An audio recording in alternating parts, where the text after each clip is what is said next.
Terkait kematian diplomat Arya Daru bisa sejalan dengan fakta-fakta yang ditemukan dan mengapa polisi belum juga mengumumkan penyebab kematian. Apakah foto yang diklaim dilihat oleh anggota DPR RI Komisi 3 bisa mengungkap penyebab pasti kematian diplomat? Kita bahas bersama Guru Besar Universitas Bhayangkara, sudah ada Profesor Hermawan Sulistyo atau yang biasa saya sapa dengan Prof. Kiki. Prof. Kiki, kalau tadi Anda juga turut mendengar cuplikan wawancara kami dengan Komisi 3 DPR RI yang mengklaim punya foto ada luka lebam di tubuh Arya Daru. Anda dapat informasi seperti ini juga tidak?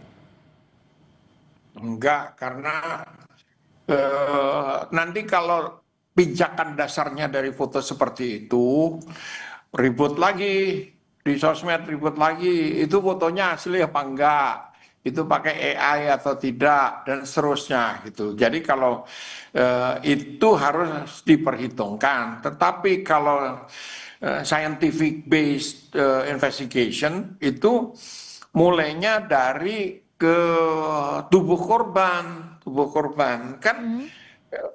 Wah, ini penonton nggak sabar. Saya udah bilang berkali-kali untuk hasil forensik itu paling cepat 2 minggu. Nah, sekarang dari saya bikin statement itu baru 1 minggu sebetulnya, 1 minggu lebih ya, dan standarnya 3 minggu. Tapi kalau ini sudah 1 minggu, memasuki pekan ketiga, nah sudah ada hasil forensiknya, itu di sito namanya. Jadi sito itu dilakukan secara cepat. Nah, hasilnya baru tadi, kan tadi ada rapat koordinasi dari tim penyidik dan dari Polda Metro, hasilnya diumumkan besok. Jadi saya nggak mendahului polisi ngomong, nanti ditanya lagi, Prof. Kiki taunya dari mana gitu. Nah, nanti misalnya nih, kan ada rumors beredar kayak gitu, itu kantong plastiknya tuh isinya apa? Ada yang bilang itu sampah biasa, ada yang bilang baju, ada yang bilang celana dalam, ada yang bilang kondom. Itu kan semua spekulasi. Nah, kalau kita seharusnya berpijak dari kalau dia dibunuh, diracun, ada nggak jejak racunnya gitu. Nah, Prof. Kiki, ya, Prof. Kiki, ini kan setelah dilakukan gelar perkara khusus bersama Komnas HAM, Kompolnas, dan juga sejumlah ahli, apakah bisa langsung disimpulkan atau diketahui penyebab dari kematian Arya Daru Pangayunan? Kalau penyebab kematiannya itu bisa. Yang tidak bisa adalah, atau belum bisa ya, saya menyebut belum bisa, apakah motif ya background yang menyebabkan kematian itu? Nggak bisa. Kenapa? Kalau misalnya ya, itu dibunuh, lalu kaitannya dengan pekerjaan dia menangani TPPO. Ya, itu kan harus ada tim yang ke Kamboja menelusuri jejak-jejaknya, dan itu nggak bisa disimpulkan antara penyebab dengan trigger. Triggernya itu ke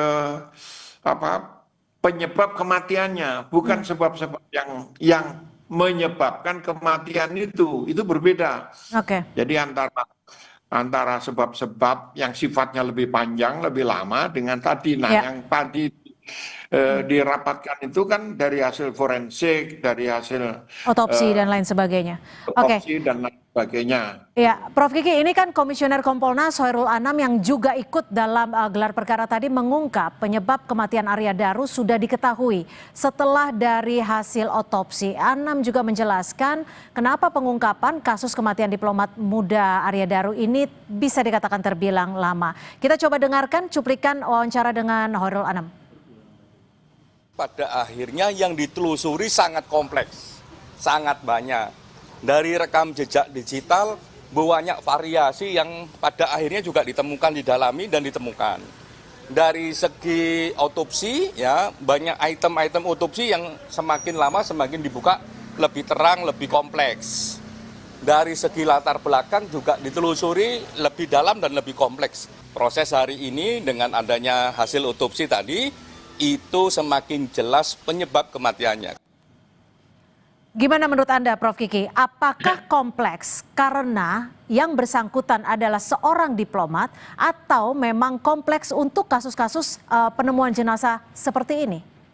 Nah ini kan pasti rumit ya, scientific base itu tidak mudah karena masing-masing spesialis, masing-masing ahli itu tidak mau ngomong yang lainnya. Keahlian saya hanya toksikologi, saya hanya ngomong toksikologi gitu. Jadi itu satu.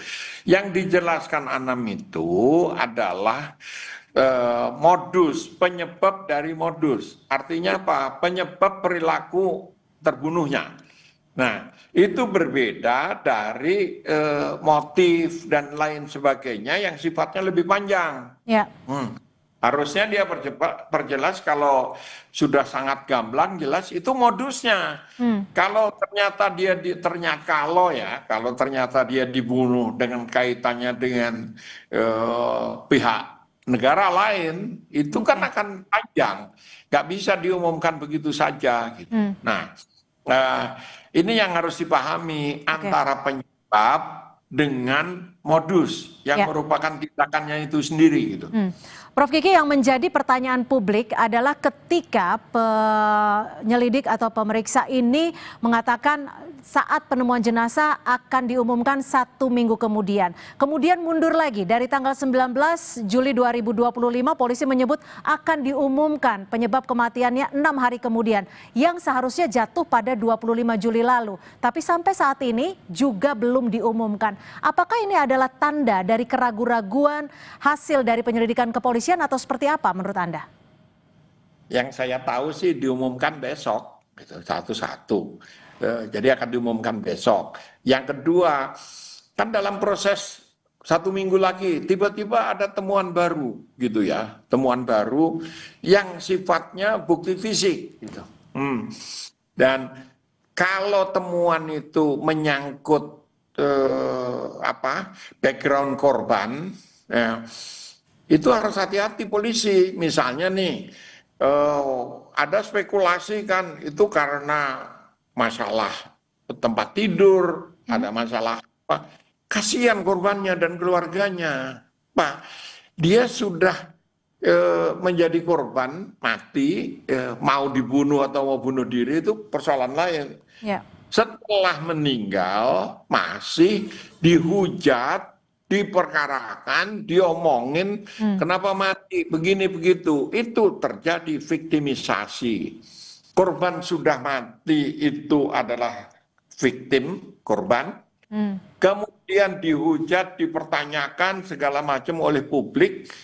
Dia menjadi korban kedua lagi. Baik, tapi yang menjadi pertanyaan publik di sini adalah temuan jenazah yang memang ditemukan dalam kondisi yang tidak biasa, dalam kondisi terlakban. Itulah yang menjadi pertanyaan. Baik, terima kasih Profesor Hermawan Sulistyo, Prof. Kiki atas perspektifnya. Jadi kita tunggu besok jam berapa kabarnya Prof. Kiki diumumkannya? Wah, saya nggak tahu, saya bukan polisi. Oke, baik. Kita nantikan saja besok ya. Baik, terima kasih Prof. Kiki. Sama-sama.